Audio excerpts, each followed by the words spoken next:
Good afternoon and welcome to the 5 o'clock update of the News Now. I'm Wright Gasaway here in our 24-hour newsroom. Getting right to some of today's top stories, we'll head to the Low Country. Beaufort County deputies are looking for a shooter or possibly even multiple suspects in a case out of Hilton Head Island. About 3 o'clock today, deputies went to Mackerel Drive. They say once they got there, they found 2 victims who had been shot. Paramedics were able to take those victims to the hospital.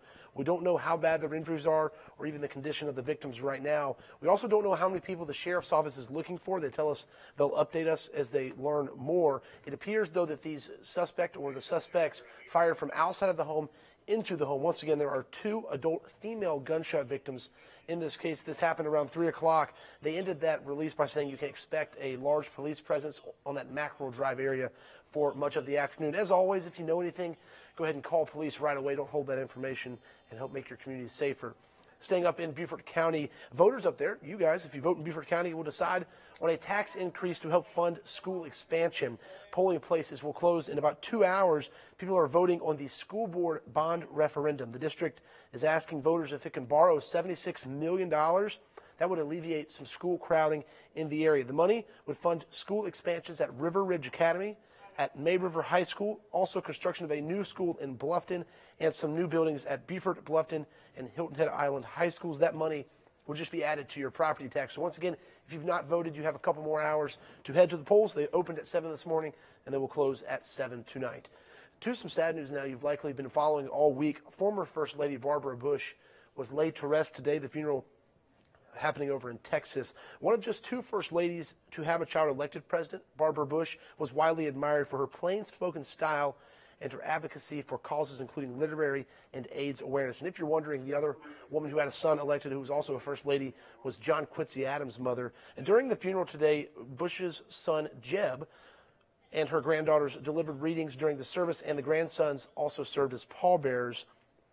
Seated near the front row of the church, in the same pew, actually, you see some video there coming across your screen, Bill Clinton and Barack Obama with their wives and current First Lady Melania Trump. A eulogy was also given by Barbara Bush's longtime friend Susan Baker. She's the wife of former Secretary of State James A. Baker III.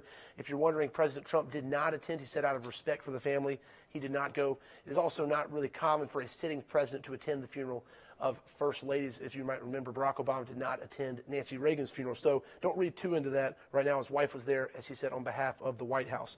A burial followed at the Bush Library. That's at Texas A&M University. That's about 100 miles northwest of Houston. The burial site is where the couple's 3-year-old daughter, Robin, is buried. She died of leukemia back in 1953. If you're just now joining us, this is the 5 o'clock update for our The News Now. Barbara and George were married longer than any other presidential couple. When she died Tuesday, she was 92. And Barbara Bush is also one of 2 first ladies to be married to a president and then give birth to a president. The other is Abigail Adams. I mentioned that for you earlier.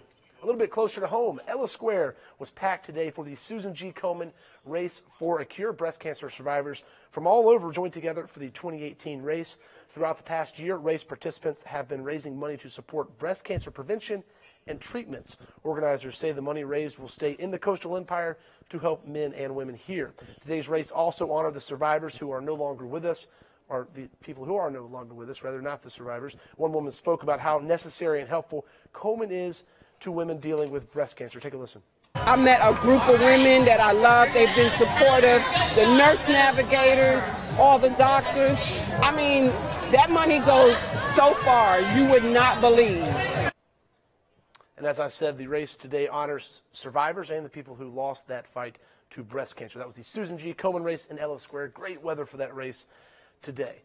Are we taking a look outside? Is that right? All right. Bradley's telling me we are heading outside. We are following a first alert weather day on Monday and Tuesday. We'll have much more on that tonight, but you can see a little bit cloudy today, a little bit cooler.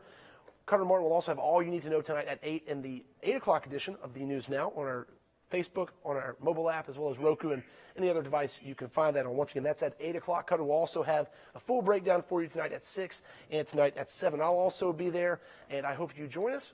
We're on air at 6, we're on air at 7, and Cutter will be back here tonight at 8. Thank you so much for joining us. We will have much more for you tonight at 6.